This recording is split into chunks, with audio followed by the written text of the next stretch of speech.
안녕하세요. 파람스 이교준입니다. 자, 오늘 두 번째 시간 이어가 보겠는데요. 어, 이 기술적인 그 사항을 검토하기 앞서 가지고 지난 시간에 말씀드렸던 이 표절 검사기 관련돼 가지고 새로운 정보가 좀 입수가 됐습니다. 그래서 그 부분을 소개를 드리고 다음 내용을 살펴보도록 하겠습니다. 자, 일단 표절 검사기를 스마트 공방에서 쓴다. 이건 사실로 밝혀졌습니다. 그러면 표절 검사기도 여러 가지 종류가 있어요. 즉, 같은 단어를 썼을 때 잡아내는 거. 그 다음에 이제 논문 같은 경우에는 그래프 같은 것들을 이렇게 베껴서 쓰는 경우가 있기 때문에 이미지 검색까지도 진행하는 경우가 있습니다. 근데 제가 확인한 바로는 스마트 공방에서는 이미지 검색의 유사도는 따지질 않습니다. 다만 텍스트를 모두 추출해서 얼마나 유사도가 진행되느냐, 네, 요걸 따지는데요. 중요한 것은 제가 25년도 자 스마트 공방 그 사업 계획서 공고문입니다. 네, 여기에다가 이제 내용을 채우라는 얘기겠죠. 그런데 여기에 나오는 모든 이 단어들이 전부 그 유사도에 다 포함이 되고 있다라는 얘기예요. 당연하겠죠. 그래서 이 빈 공고문을 가지고 10개를 비교로 하면 표절에 대한 싱크로율이 100%가 나오는 거죠. 여기에 우리가 내용을 넣기 시작하면서 싱크로율은 떨어지기 시작하는 겁니다. 그런데 여기서 굉장히 중요한 정보를 하나 얻었어요. 우리가 미처 생각하지 않은 요런 그 커멘트들, 이 별표 표시하고, 예를 들면 장비 및 소프트웨어 도입할 실제 구축 예정지 장소 기입, 이렇게 멘트가 써 있다는 거죠. 근데 요런 그 안내 멘트가 모든 싱크로율의 10%를 차지한답니다. 그러면 이거를 안 지우고 놔뒀다는 것은 저희가 결국은 싱크로율을 높이는 것밖에 안 되는 거죠. 그래서 이걸 모두 지워야지 된다는 얘기를 들었어요. 네, 요거 지우시고 이게 전부 싱크로율에 그 영향을 준다는 거죠. 네, 이거 전부 다 지워달라는 겁니다. 네, 이건 뭐 당연히 이제 우리가 실전을 채우면서 지우게 되겠지만 지워주시고 이 내용도 우리는 여기서 쓸 내용이 없다. 그러면은 지우지도 않고 가만히 놔뒀는데 요것도 지워 달라는 얘기입니다. 이렇게 필요 없는 것들을 모두 지우고 여기도 또 있죠. 네, 이렇게 다 지우고 요것도 지웁니다. 네, 홈페이지 주소 지웁니다. 그리고 이런 것들은 우리가 내용을 그 지우고 우리의 내용으로 입력할 거기 때문에 이건 어차피 지워지는 것들이다 이거죠. 그래서 결국은 이렇게 안내를 하는 멘트들 요거마저도 지웁니다. 요것도 싱크로율에 영향을 줍니다. 아시겠죠? 그래서 모든 내용을 일단은 철저하게 지워달라. 그리고 이 템플릿을 써서 내용을 완성하면 된다. 예, 이렇게 말씀을 드릴 수 있겠습니다. 그래서 제가 이렇게 두 번에 걸쳐서 강조하는 이유는 별게 아닙니다. 결국 이 부분에서 걸리는데 제가 경험한 바에 의하면 이렇습니다. 이 저기 소상공인 시장진흥공단이죠. 이게 이제 진흥공단이 각종 무슨 뭐 표준협회다. 이렇게 표준협회에다가 계약을 해서 이 사업 대행을 맡깁니다. 그럼 표준협회에 소속된 위원들이 저희 사업계획서를 검토하고 평가를 하고 컨설팅을 하고 모든 실무 업무를 하는 거죠. 그런데 이분들이 결국은 저희가 제출하는 사업계획서를 평가를 하게 됩니다. 자, 이분들이 평가할 적에는 일단은 표절 검사기를 거치지 않은 단계입니다. 그냥 이들은 사업계획서 내용만 보고 정당하게 평가를 하고 제출을 한 거죠. 그럼 그걸 최종적으로 정리하는 단계가 소상공인 시장진흥공단의 공무원들입니다. 이 부분에서 표절 검사기가 돌아간다는 거죠. 그럼 어떻게 되겠어요? 만약에 우리가 100개 중에 20%를 선출한다. 그럼 20%가 선출이 됐는데 여기서 표절 검사를 했어요. 여기서 10%가 만약에 싱크로율이 너무 높아서 어떤 뭐 트레이홀드가 있겠죠. 트레이홀드를 넘어서서 걸렸다. 그럼 요 10%가 탈락을 하겠죠. 그렇죠? 그러면 그 밑에 차기 순위들이 합격자로 바뀌는 겁니다. 그래서 요번에 정말 희한하다 한 게 부부가 하거나 그 1인 기업 그 노인 양반들이 하는 소상공인들이 많이 붙었어요. 그런 이유는 제 생각이지만 차기 순위에 있었는데 그 앞에 우수한 점수를 가졌지만 표절 검사에서 대거 탈락한 사람들 자리를 대체하지 않았나. 저는 개인적으로 이렇게 생각을 하고 있습니다. 그래서 요건 개인적인 생각이지만 정말 확실한 거는 표준협회 등에서 심사를 할 적에는 표절 검사기는 안 돌아갔다. 근데 분명히 이쪽에서 돌아갔다 이렇게 보고 있는 겁니다. 그래서 우리가 철저하게 신경 써야 되는 건 표절 검사기를 통과를 해야 된다. 그러면 쓸데없는 멘트들은 다 지우자가 하나고요.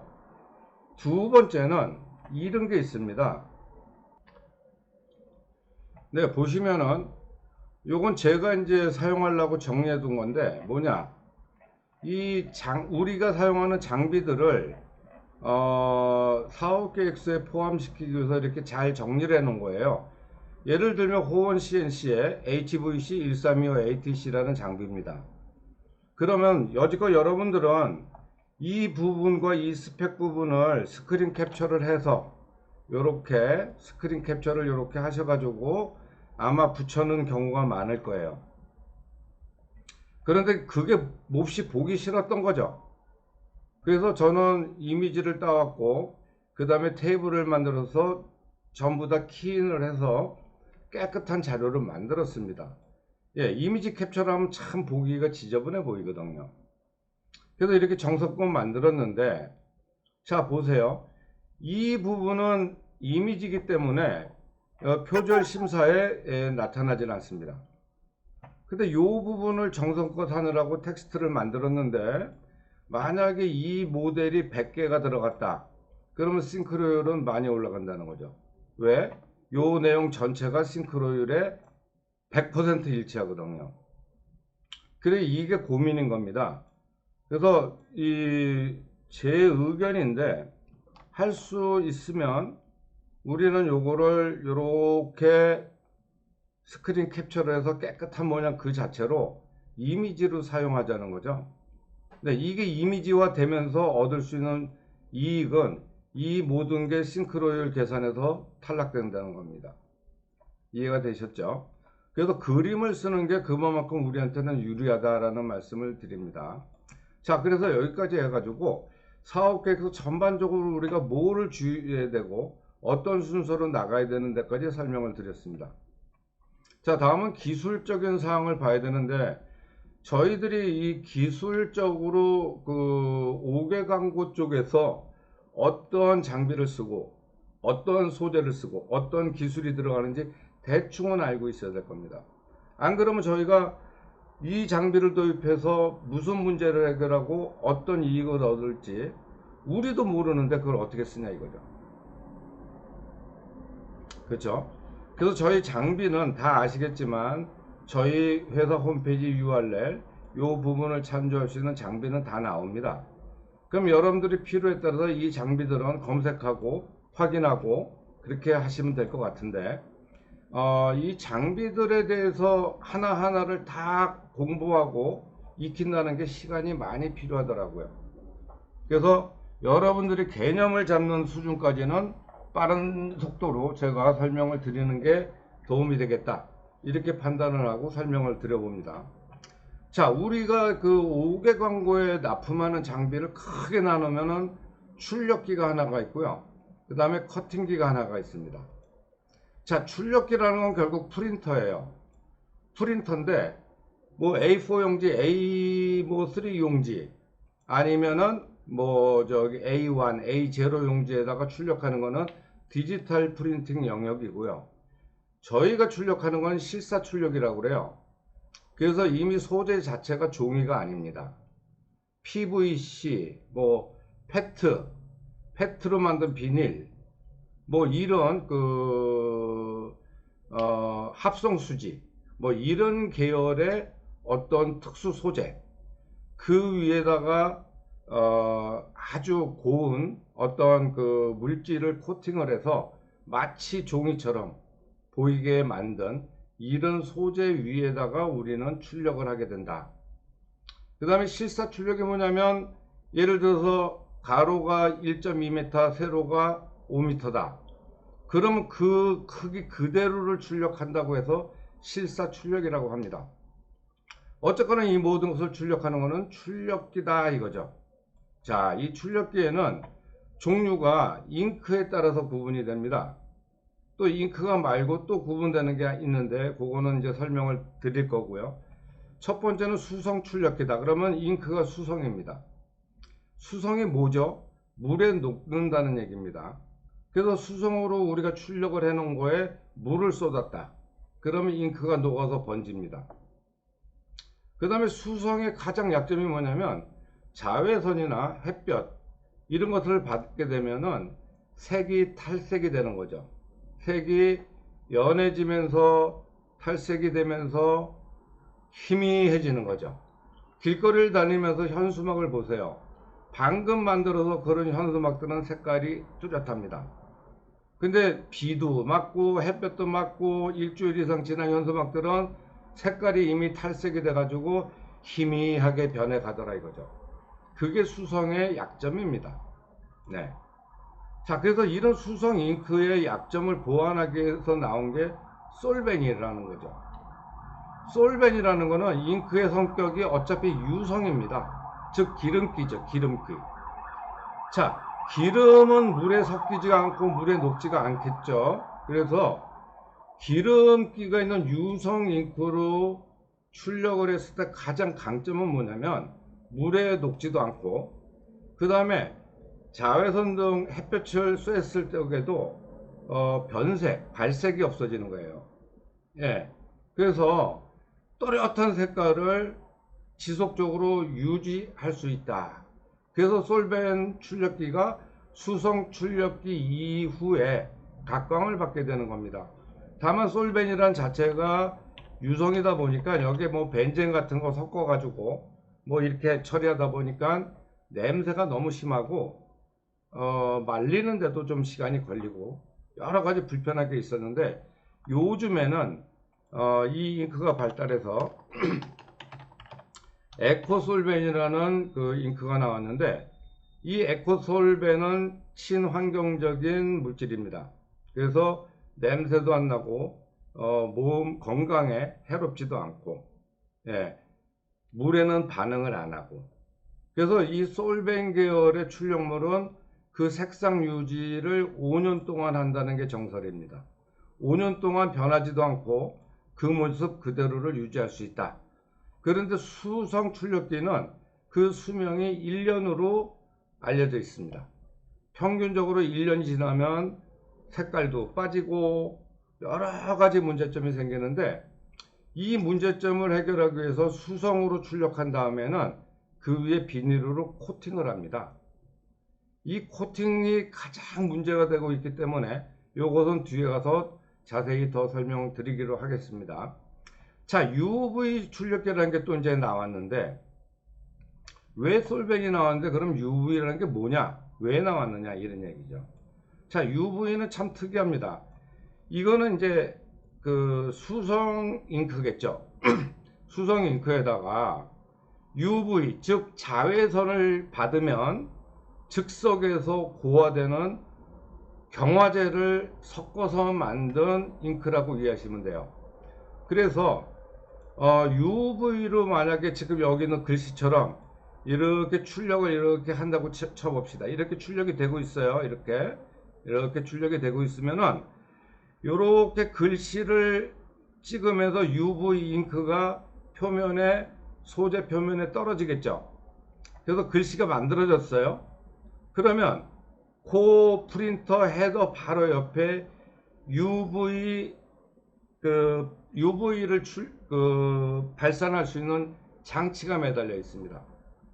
그래서 이 글씨들이 액체 상태로 표면에 딱 들러붙자마자 UV 광선을 쬐게 되는 겁니다. 그러면 이 액체로 된 잉크가 돌덩어리처럼 굳어져 버립니다. 즉 타일이 이제 돌덩어리 아닙니까? 돌덩어리를 생각하시면 돼요.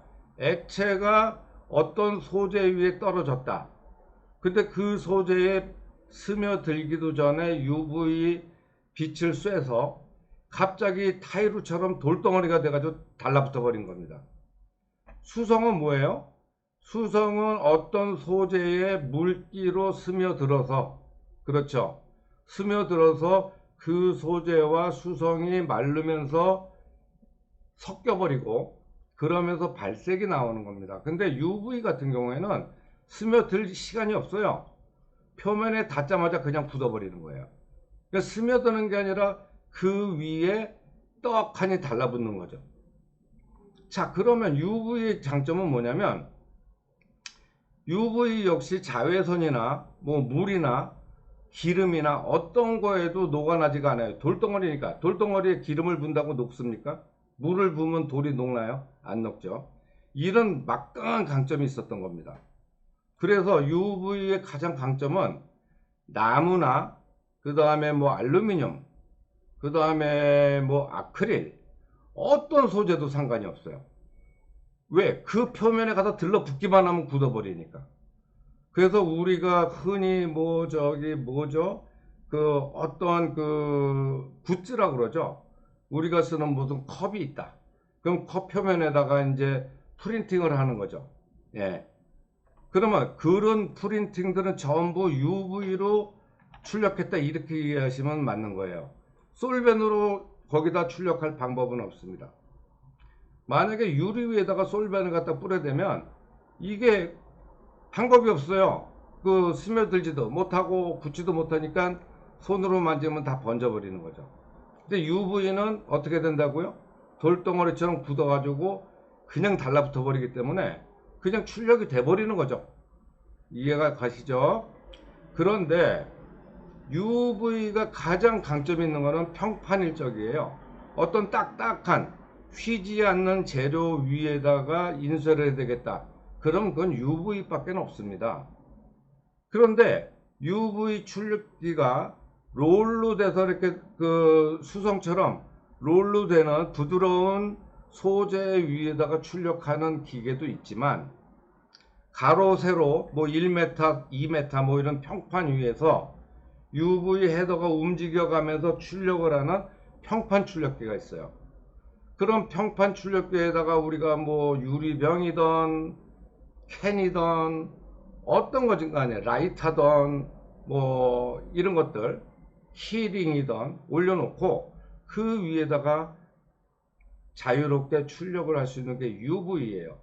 그래서 평판, 구부러지지 않은 물체에다가 뭔가 인쇄한다? 이건 UV입니다. 그래서 이렇게 굿즈 같은 거를 많이 생산하는 업체들은 평판 UV 출력기가 절대적으로 필요한 거죠. 그렇지만 부드러운 소재의 UV를 출력하기도 해요. 무슨 뜻이냐면, 수성으로 출력하자니 좀 그래. 예?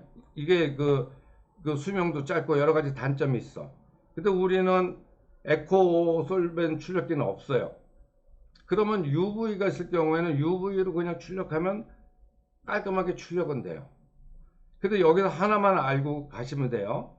유화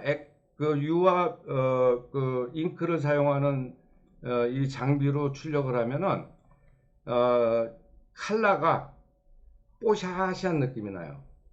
빨간색은 진짜 빨갛게, 아주 강렬한 빨간색을 막 이렇게 쏟아내는 듯한 이런 느낌을 받는데, UV로 출력을 하면은 빨갛긴 빨개. 근데 색깔이 죽었어. 죽어있는 색깔처럼 보여요. 즉 보면은 뽀샤시하고 화사한 느낌은 없고 색깔 그 자체는 존재하는데 왠지 굳어있고 딱딱한 느낌, 뭐 요런 느낌이라고 해야 될까요? 그래서 이거는 이제 색 발현에 한계가 좀 있다, 이렇게 이해하시면 될 것 같아요.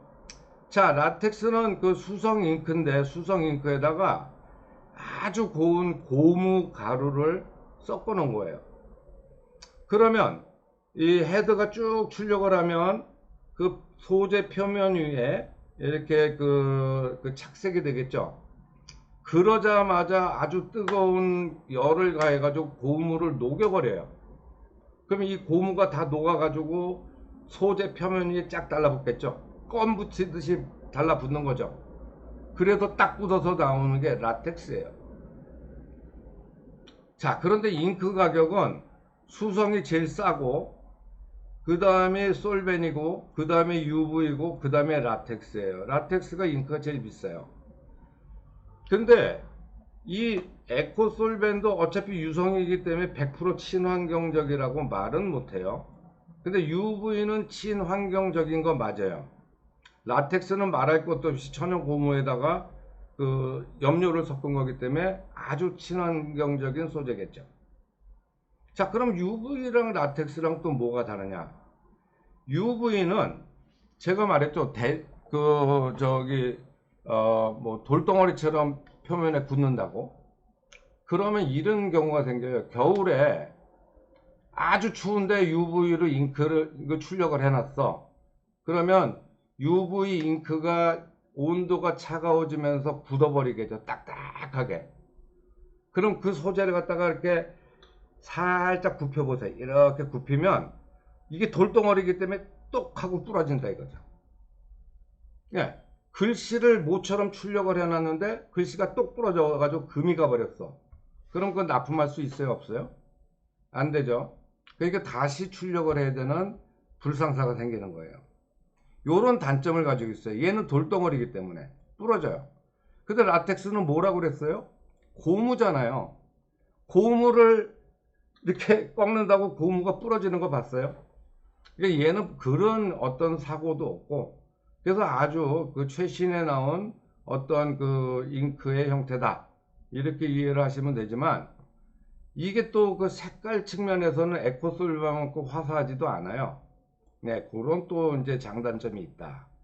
그리고 라텍스는 평면 뭐 이런 데다가 그 출력하는 건 아니에요. 라텍스 전문 소재, 롤 위에다가 출력하는 게 일반적이다. 이렇게 이해하시면 돼요.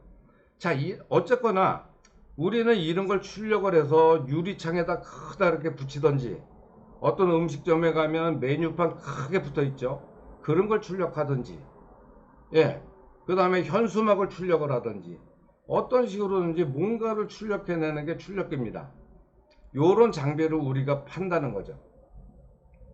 그럼 역사로 보면 수성이 제일 오래됐기 때문에 어느 광고 제작 업소에 가도 수성 출력기 한 대는 기본적으로 다 가지고 있어요.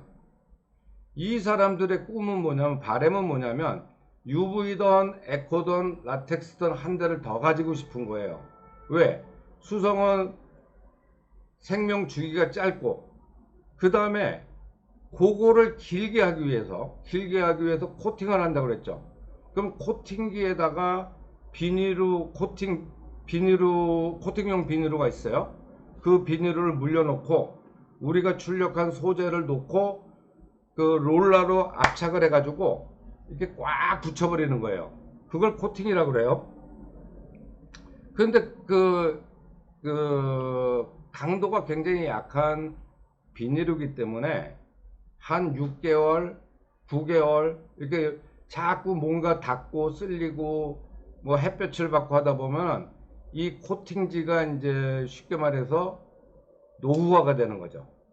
그래서 벗겨지기 시작해요. 찢어지고 벗겨지고 너덜너덜 이제 코팅해 놓은 것들이 이제 이 이탈 현상이 일어나는 거죠. 그래서 너무 보기 싫어지게 벗겨지기 시작하면은 떼버리고 다시 붙이는 수밖에 없다. 그러니까 고객들은 뭐 음식점에 뭐 메뉴판이다, 그런 고객들은 수성 출력기로 납품받기를 싫어하는 거죠. 그럼 뭘로 납품받고 싶겠어요?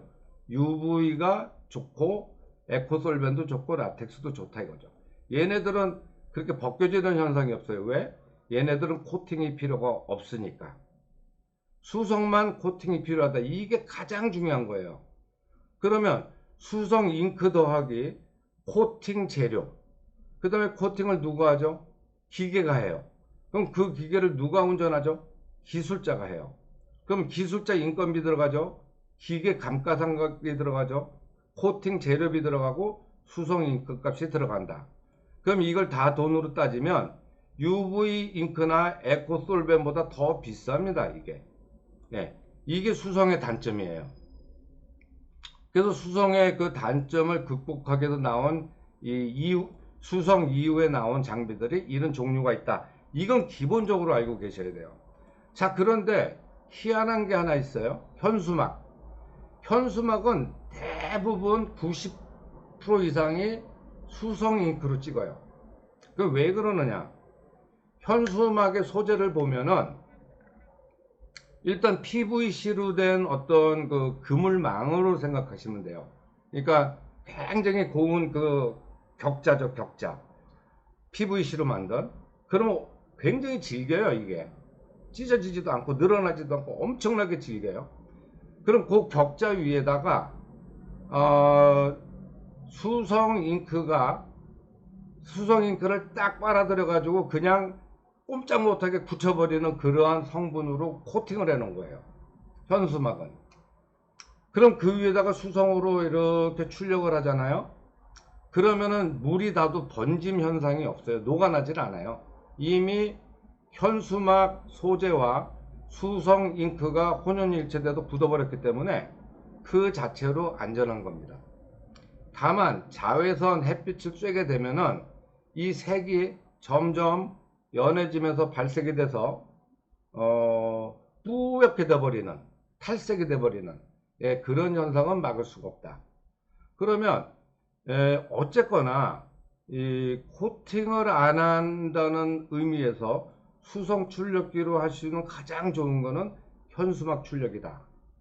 그래서 저희는 이 사업 계획서를 쓸 적에 대부분 고객은 수성을 가지고 있다. 근데 UV를 도입하고 싶다. 그러면 우리는 어떤 논리를 피냐면, 자, 수성으로 출력했을 경우에 이만저만한 사유로 이 코팅을 해야 된다.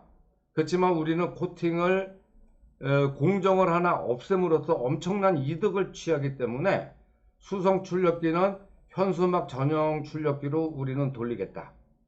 그리고 현수막을 제외한 모든 나머지 출력은 이 셋 중에 하나 기계로 함으로써 코팅 자체를, 공정이란 자체를 아예 없어버리겠다. 그랬을 때 우리가 얻는 건 생산성이 향상되고 생산 단가가 낮아지고 그 납기가 단축이 되고 뭐 이런 등등의 이유가 나오는 거죠. 그래서 수성에서 UV, 수성에서 솔벤, 수성에서 라텍스로 가는 거는 정말로 우리가 할 말이 너무나도 많다는 얘기입니다. 아시겠죠? 자, 커팅기라고 하면 CNC 라우터라는 게 있어요. 자, 지금 이 화면에 보고 계신데요. 이게 라우터입니다, CNC.